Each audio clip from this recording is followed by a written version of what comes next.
nasci num lar cristão, né? Apesar de que meu avô, por parte de mãe, ele tinha uma raiz de ocultismo. Minha avó se converteu, minha mãe era pequena, porque minha mãe ficou doente. Essa foi a história de conversão. Então, minha avó se converteu porque minha mãe ficou doente. Na época, minha avó levou minha mãe para a igreja, minha mãe foi curada. E meu avô, como era do ocultismo, às vezes, né, ficava meio bravo com a minha avó. Só que aí meu avô morreu cedo, minha mãe era criança. Logo depois, né, aí minha avó criou os filhos e tal. E depois minha avó casou com um cristão, né, que é o vô que eu conheci, que foi o vô Manuel. Então sempre ali na igreja desde pequenininha. Desde pequena. E nunca se afastou, nunca se esfriou. Como foi esse crescimento na casa do pai? Então, eu cresci, como eu falei, nesse lar evangélico. Minha mãe depois conheceu meu pai. Meu pai, na época, era presbítero quando ficou com a minha mãe. Depois ele virou pastor. Eles tiveram 5, na realidade, 5 filhos juntos, vivos 4, né? Porque uma faleceu antes de mim. Ela era bebezinha, né? Então, depois meu pai virou pastor e foi nessa caminhada antiga, né? Minha avó ajudou muito no crescimento de uma igreja, que foi a igreja que eu cresci, Maravilhas de Jesus. A sede dela era lá, acho que na Penha, se não me engano, com o pastor Leonel. Se não me engano, não posso confirmar com certeza, mas assim, pelo que eu ouvi falar, o Davi Miranda se converteu na Maravilha de Jesus do pastor Leonel, da Deus é Amor. Não sei se é verídico ou não, então eu não posso afirmar. Porém, é mais ou menos da mesma linha, vamos colocar assim. Da mesma época. Né? Eu acho que eu já passei de frente a essa igreja, lá em São Paulo, lá perto da Praça da Sé. Não sei se é a mesma. Mas Acho que sim, Maravilha de Jesus. E tinha a filial aqui em Guarulhos, ali perto da Mãe dos Homens, né? Só que em contrapartida, meus pais, volta e meia que minha mãe estava lá na Maravilha de Jesus, como meu pai era pastor, às vezes ele ajudava outro ministério. Então, minha mãe às vezes acompanhava meu pai em outros ministérios, né? Foi mais ou menos essa caminhada. Então, eu cresci nesse meio de igreja. E naquele tempo, pastor, eu gosto muito de falar isso. Naquele tempo não existia muita placa, né? Eu cresci assim, igual, eu cresci na Maravilha de Jesus, porém, tinha o pessoal da Rebanho do Senhor, não sei se o pastor sabe qual é. Aí tinha no outro bairro, tinha o pessoal da Paraglória, a igreja Paraglória de Deus. Então era assim, às vezes não tinha culto na nossa, a gente ia para Rebanho. Quando não, ia lá para a igreja do pastor da Paraglória de Deus. Então, só que a gente se conhecia. E falava assim, manda a paz lá pro seu pastor, pode deixar que eu mando sim. Só que a gente respeitava a nossa autoridade, a gente ia quando não tinha culto na nossa. Mas tinha comunhão aí da igreja naquela época? Tinha. Diferente de hoje, né, parece. Mas naquela época tinha, e era muito gostoso isso. Por exemplo, eu lembro de que na minha casa, na minha adolescência, reunia-se jovens lá, e vinha jovens tanto da minha igreja, quanto jovens da Paraglória, tinha alguns da Rebanho. Então, eu creio assim que era um pouco mais de comunhão. Não tinha muito essa briga por placa, né?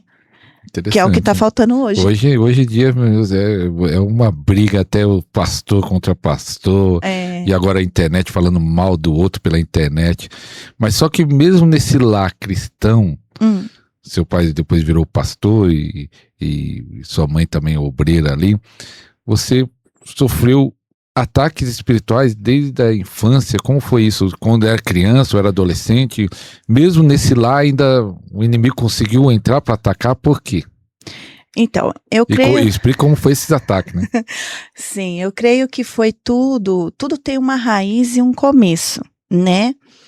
A questão que foi assim, antes da minha mãe me ter, como eu te falei, meu pai era índio, meu pai se converteu... Índio mesmo. Índio mesmo. A história de conversão do meu pai, que eu descobri não faz muito tempo, foi por uma missionária que ele dirigiu a igreja dela, da irmã Joanita, né, que é viva até hoje, tá assim meio debilitada, mas é viva até hoje. Se ela estiver escutando, um abraço. Mas assim, foi a seguinte, que foi uma missionária na tribo do meu pai, pregar lá, e ela falou que meu pai ia ficar doente, porém Deus ia curar ele, que o Deus dos crentes ia curar ele, né? E de fato diz que meu pai ficou doente. Eu não sei se era a cultura dos índios, mas eu não sei direito se eles enterraram meu pai na beira do rio com a cabeça para fora ou se colocaram ele na beira do rio deitado. Eu sei que foi perto da beira do rio, lá na mata, porque eles isolavam as pessoas doentes, né? E deixava para morrer. Foi mais ou menos uma história assim. E aí veio uma luz branca no meio da floresta. E Deus disse para ele, olha, eu sou o Deus daquela missionária. Você vai voltar para a tribo, vai ver, e depois você vai para a cidade, vai para a igreja dos crentes. Foi assim que foi a conversão do meu pai. E aí, de fato, ele o fez, foi pai, e a tribo, pelo que eu entendi, a tribo também ficou maravilhada, né, com o poder de Deus, porque o meu pai ficou meio que para a morte mesmo. E não tinha medicina, não tinha nada que o salvasse. E aí ele foi para a cidade, aí foi viver a vida dele lá, ele era lá de Santa Catarina. Teve outra família lá, não sei muito histórico, antes da minha mãe e do meu pai. Eu sei que ele teve uma filha da idade da minha mãe, né? Não sei se a mãe dessa menina morreu e a família dela ficou. Não sei muito explicar o que de fato aconteceu. Eu sei que quando meu pai veio para São Paulo, ele estava separado já de uma outra pessoa. É porque assim, as pessoas não entendem sobre cultura. Meu pai, ele tinha cultura indígena. Só que ele veio para o evangelho e naquela época, acho que ele não teve discipulado. Então, ele misturou o evangelho com a cultura indígena dele. Então, na mente dele, não julguem, sabe? Na mente do meu pai era assim. Ele sempre falava isso para mim. Filha, o que importa é a sua união. É você estar com a pessoa. Então, como naquela época não tinha muito discipulado, não tinha muito ensino, eu creio que ele não fazia, não era nem por mal, era por conta da cultura dele, indígena, que era assim, né? Mais ou menos. Só que aí ele ficou com a minha mãe, aí teve, né? Aí minha mãe já é ao contrário, minha mãe já era branquinha, do olho azul, loira, né? Então eu falo que eu sou uma raça indefinida, eu fico no meio. Ficou pra mãe e pro pai. Uma misturinha. Aí veio a minha irmã mais velha, que é morena, dos olhos verdes. E a segunda filha deles foi uma que é da linhagem da minha mãe, branquinha, do olho azul. Porque a nossa descendência, por parte materna, é alemã com o suíço, né? Fica ali na divisa. Mas pro alemão, da Alemanha, que meu avô era alemão. Então, a família toda da minha mãe é dessa raça branca. Então, ficou assim, né? A gente meio que misturado. E a segunda filha da minha mãe nasceu como a minha mãe, branquinha, loirinha, do olho azul. Só que essa filha morreu com 6 meses de idade, né? E 6 meses, um bebê, minha mãe ficou num estado, naquela época não se diagnosticava depressão. Eu creio que minha mãe ficou com uma depressão muito profunda, que ela ficou em estado catatônico, que fizeram até lavagem de ouvido nela. Achando que ela não estava escutando, mas eu acho que ela ficou naquela paralisia da depressão, tipo, sem apática, né, sem reação, por conta do acontecido. Nisso tudo, né, nesse meio, a esse luto, a essa depressão toda, minha mãe engravidou de mim. Então, tudo que ela sentia foi para mim. Eu entendia disso? Não entendia. Só que desde pequena, eu me sentia um peixe fora um pouquinho. Às vezes eu me sentia da família. Tinha vezes que eu ficava meio depressiva e até com uns 9 anos de idade eu falava, ninguém nessa casa me ama, eu vou embora. Mas era por conta de algumas coisas, né? Porque talvez minha mãe me rejeitava um pouco ou eu me sentia rejeitada por ela por conta de algumas atitudes que eu não entendia na época, né? Então, eu me sentia muito assim depressiva desde criança. Desde criança eu queria ir embora de casa.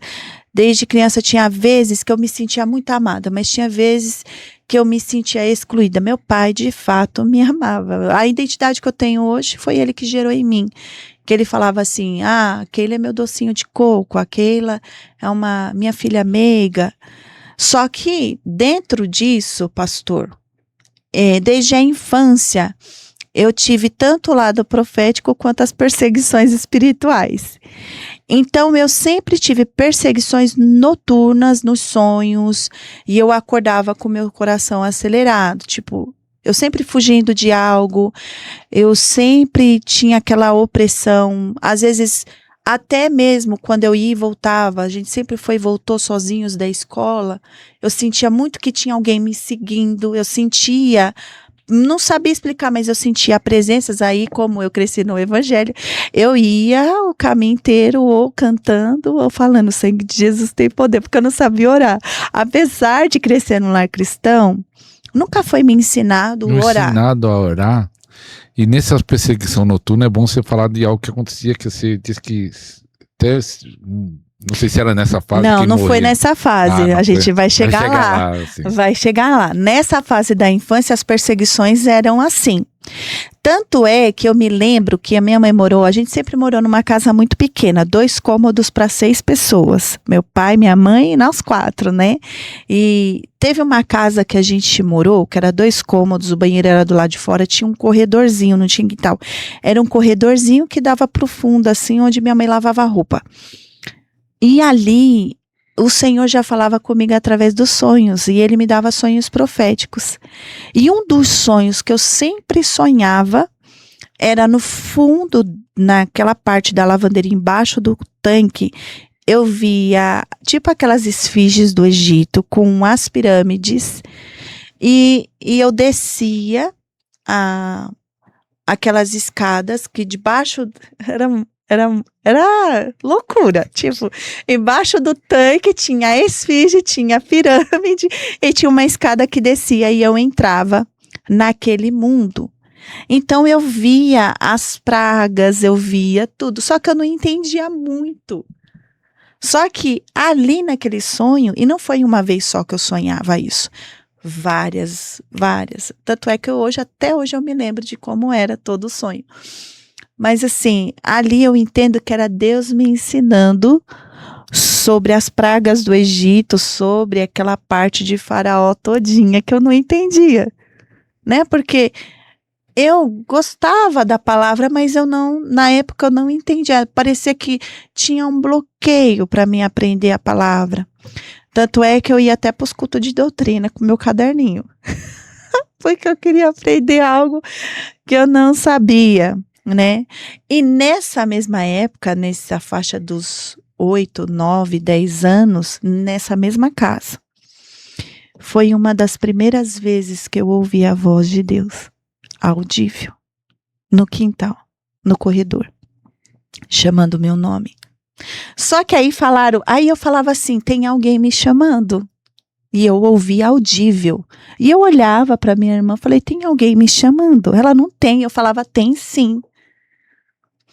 E teve pessoas que eu falava, tem alguém me chamando. Aí as pessoas falam, é criança. Você tá ficando doida. Tipo, é coisa da sua cabeça. Aí depois eu fiquei com medo, porque teve uma pessoa que eu não lembro quem foi, que falou assim pra mim, olha, não responde não, porque é fantasma. Aí foi isso, né? No Nordeste tem um ditado que diz, não responde não, que é a morte que tá te chamando. Eu não sei se você já ouviu isso. Já ouvi também. Meu pai falava assim, que meia-noite era a hora da morte, que a gente não podia sair na rua meia-noite. Meu pai falava isso. Eu não sei muito de onde ele tirou isso, mas ele falava, não saia na rua, você não pode ficar na rua meia-noite, porque é a hora da morte. E eu tinha muito medo disso. Não tinha aqueles caras que passavam na rua apitando? Eu achava que era a morte apitando na rua. Eu achava que era a morte apitando na rua, porque meu pai falava muito isso. Mas dentro disso, né, a gente cresci no... Aí foi essa fase, que aí era uma depressão, mas assim, era uma depressão infantil, mas esporádica, né? Vinha e voltava. Vinha e voltava. E um lar cristão onde eu cresci, isso eu acho muito bom enfatizar. Gente, eu vi muita coisa. Nessa igreja onde eu cresci, na Maravilha de Jesus, na época, se não me engano, era o pastor Luizinho, não lembro o nome dele, mas era esse pastor. Era uma igreja, tipo, que buscava muito. A minha irmã era dos jovens, eu era criança, a minha irmã mais velha era dos jovens. No sábado, era assim, era culto de terça, quinta, sexta-feira era oração, mas era oração. 7:30 da noite, dobrava o joelho e orava até 9:30. E eu ia para os cultos. De quarta era culto de doutrina. Na sexta, que às vezes eu ia lá para oração, eu dobrava, eu não sabia orar, eu sentava do lado e ficava copiando a oração de alguém do lado, né? Ah, Jesus, visita os governantes. Aí eu falava, visita os governantes, o prefeito, o vereador. Porque eu não sabia orar, então eu tinha que caçar a oração 2 horas e eu não sabia o que orar. Só que assim, no sábado, isso eu acho importante falar, no sábado era a consagração dos jovens de manhã, 7 horas da manhã os jovens estavam lá em jejum, ficavam até 10 horas na igreja orando, 3 horas, jovens, 15, que na época minha irmã tinha 14, 15 anos, nessa época. E era jovens nessa faixa etária, 15, 16, bem jovens. Então, eles ficavam de jejum em oração, das 7 às 10. Depois, a liderança dos jovens pegava os jovens e ia visitar asilos, orfanatos, e voltava só mais tarde, depois na casa de alguém, aí eles comiam. À tarde, eles faziam lá o ensaio deles e à noite o culto. Só que eu não vejo mais isso tanto nas igrejas. Era um mover, pastor, que eu sempre fui apaixonada por aquilo. Apesar de ninguém me ensinar, mas eu vi muita coisa. Então, assim, começava a se cantar igual a minha avó. A minha avó às vezes abria o culto com aqueles corinhos que emendavam no outro de fogo, né? Alguma coisa estou sentindo aqui. Agora aí Deus mandou a cura divina e livrou. Que calor é esse? E emendando um no outro. Eu cresci abrindo o culto assim. Porque minha avó abriu o culto assim. Pentecostal, né? Pentecostal raiz. Bem raiz. E assim, essa igreja que eu cresci era assim, era corinho de fogo, era hino da harpa e era cantor cristão e era os louvor antigo. Então, eu aprendi de tudo. Eu aprendi os corinhos de fogo, a harpa cristã, o cantor cristão, tudo que você imaginar de louvor. E dentro disso, os cultos era assim, era aquele mover. Os jovens, quando ia cantar lá na frente, eles eram arrebatados, batizados, mas também arrebatados. Isso eu acho importante enfatizar, porque eu era criança e eu ficava lá dentro da igreja olhando todo aquele mover. Era assim, levantava um aqui, falava em línguas, levantava outro aqui, interpretava. Aí tinha a hora da revelação, que era a meia hora do pastor Zé Túcio, hoje é falecido, era um português, ele era baixinho, gordinho, com bigodinho assim. Você olhava ele lá no púlpito, aí ele ficava assim. Você achava que ele estava dormindo. A gente até às vezes tirava um pouquinho de sarro, né? A gente brincava um pouquinho. Aí eu falava, vó, tá te chamando. Porque ele falava, dê-me carne, mas eram línguas estranhas dele, né? E aí, de repente, quando era só meia hora só dele, a igreja ficava em silêncio. Era uma simplicidade. Não era show, não era nada. Ele era bem gordinho, senhorzinho mesmo. Aí ele levantava, escorava assim no púlpito, naquela parte de madeira assim que tinha. Aí ele fechava bem um olhinho e falava assim, meia hora de revelação, mas revelação. Tem alguém aqui na igreja? Assim, assim, assim, assim. Bem tranquilo, manso. Aí a pessoa levantava a mão. Eu lembro de casos assim. Olha, tem 2 mulheres aqui com útero infantil, mas Deus está te curando. Daqui um tempo você vai gerar. Ixi, dava um ano depois, a mulher estava lá com o bebê no colo, contando testemunho. Então, coisas que acontecia mesmo, algo profundo. Profundo. Vi pessoas levantando da cadeira de roda naquele lugar. Então, um ambiente poderoso, né? Era um ambiente poderoso. E um desses ambientes poderosos era muito cura, só que era o manifestar da glória de Deus, como eu disse, o manifestar dos dons de uma forma pura, genuína, verdadeira e que não se forçava. Numa dessas que os jovens foi batizado no Espírito Santo, eu tinha 10 anos de idade, minha irmã estava nessa faixa, 14, 15. Minha irmã, ela caiu lá no púlpito e ela foi arrebatada. E não é esses cair de 5 minutos e levantar de volta. Não, foi de arrebatado, foi ela e mais uns 2. O culto terminou, ela ficou lá no altar com as outras pessoas. Todo mundo foi embora, ficou as famílias, o líder dos jovens e um presbítero responsável com a gente lá dentro da igreja. Até o dia amanhecer, a gente foi embora só no outro dia. Nem mexia para levantar? Não, eu lembro dela suar assim, sabe, falando em línguas deitada. E o povo sabia que ela estava nas dimensões, né? Parte Deus permitiu ela falar na época, parte não, muita. E eu era muito curiosa, e quando a minha irmã foi arrebatada, eu fiquei assim impactada, como criança. E foi uma das coisas que mais me impactou. Eu falava, eu quero aquilo. Quero também. Eu quero. Qual era a diferença da sua irmã para você? 4 anos e pouquinho de diferença. E eu falava, eu quero aquilo. Da minha irmã mais velha, né? Eu quero aquilo pra mim. Eu quero sentir, eu quero ver o que ela viu. Só que eu já tinha outras experiências, só que pra mim as experiências que eu tinha não era experiência. Porque eu queria aquela experiência de falar em línguas, de cair no chão, de ser arrebatada. E pensa que eu cresci nessa igreja, só que Deus nunca me deu uma palavra profética. Revelava a igreja inteira, menos eu. Aí eu ia para as outras igrejas, como eu falei aqui no começo, para parar a glória, para rebanho, não tinha, e também era a igreja muito assim do mover, só que não tinha nenhuma palavra profética para mim. Então eu cresci tipo no silêncio do profético.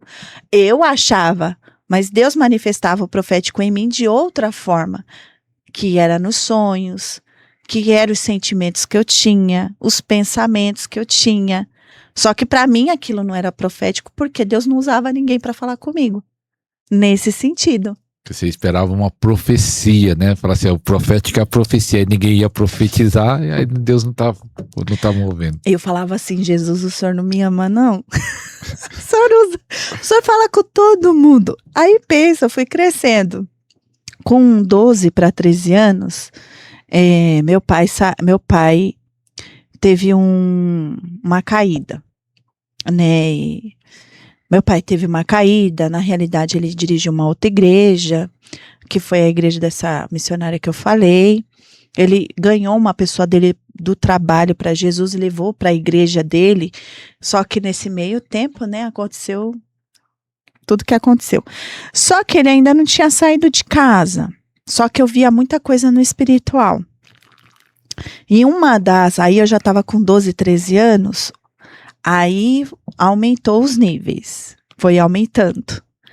Nessa época, a minha cama mexia. E eu falava... de Deus? Não sei o que era, mas eu acho que não, era perseguição. Tipo assim, eu dormia na beliche de cima, e era como se a minha beliche a minha cama fosse uma montanha russa. Eu sentia aí eu segurava assim, eu sentia medo. E eu falava assim pra minha mãe, minha cama tá mexendo. Ah, menina, isso é coisa da sua cabeça, vai dormir. Ô mãe, sabe? Começou nesses níveis de perseguição. E nessa mesma época, aí depois eu deixei de dormir na beliche por conta de várias coisas. Eu pedi pra minha mãe colocar minha cama no chão. Aí minha mãe colocou minha cama no chão. Na realidade, a beliche ficou para outra. Minha mãe arrumou uma cama e eu comecei a dormir numa cama de chão.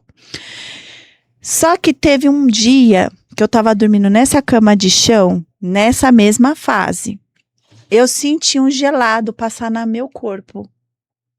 Era bem de manhãzinha, muito de manhãzinha, acho que era umas 7 horas da manhã.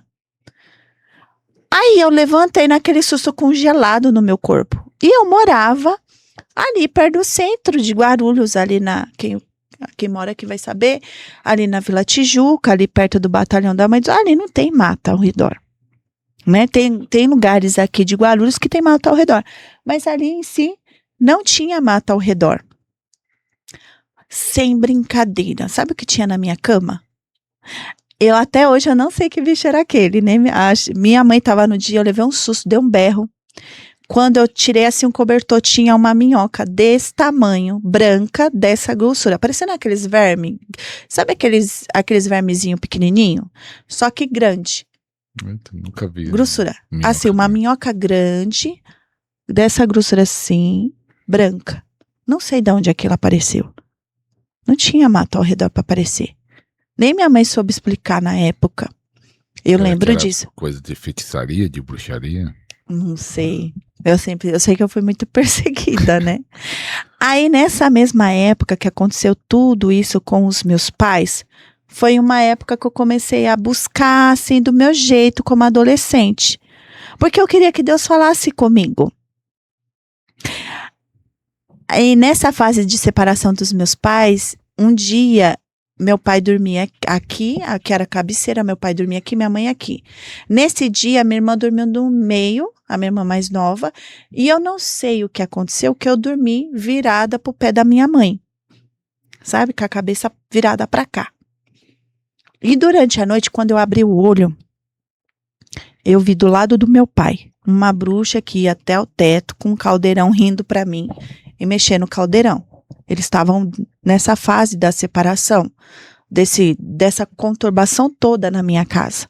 Do lado da minha mãe, eu vi um lobo de cara vermelha, rindo, enorme, com uma capa preta. E um monte de vulto passando. De repente, eu acordar, daí já foi visão aberta. Veio uma mão e aqui, ó, no meu pescoço. E me empurrou, que eu fiquei de cabeça assim, pendurada para fora da cama. Eu segurei a mão, eu não via ninguém, mas a mão estava aqui. Mas eu não via. E eu segurava assim a mão. E a pessoa, aquela entidade ia me matar. E na minha cabeça, como eu cresci com a minha mãe, tinha muito a parte do profético. Minha mãe expulsava demônios, meu pai também. Então eu lembrei, sangue de Jesus tem poder. E eu fiquei na minha mente, sangue de Jesus tem poder, sangue de Jesus tem poder, até que foi embora e eu fiquei sem ar. Eu vi aquela noite, eu fiquei com muito medo. E logo depois meus pais se separaram. Você chegou a falar para os seus pais isso que viu? Eu não lembro se eu falei. Eu acho que não, porque eu era muito, muito, muito calada, muito tímida. Tinha coisas. Porque quando eu falava da minha cama para minha mãe, ela falava: "Ah, menina, é coisa da sua cabeça." Entende? Então, assim, por mais que eles tinham visão, minha mãe era uma profeta, minha mãe chegou a curar pessoas do câncer, minha mãe orava. Minha mãe tinha uma veia profética muito boa. Né? Meu pai era mais o pastorado, mas ele também era um pouco profético, mas não tanto igual minha mãe. Minha mãe, eu lembro que quando ela ia fazer visita no sábado, ela jejuava, né? Fazia os propósitos da jejum. De manhãzinha, Deus já dava as casas que ela ia ir, o que ela ia fazer. Era extraordinário. Com as irmãzinhas que a gente fala que é as senhorinhas do cocó, né? Do cocó. Então, assim, e muitas das vezes eu ia nessas visitas com a minha mãe. Eu amava ir nessas visitas com a minha mãe, porque eu gostava de ouvir o que Deus ia falar.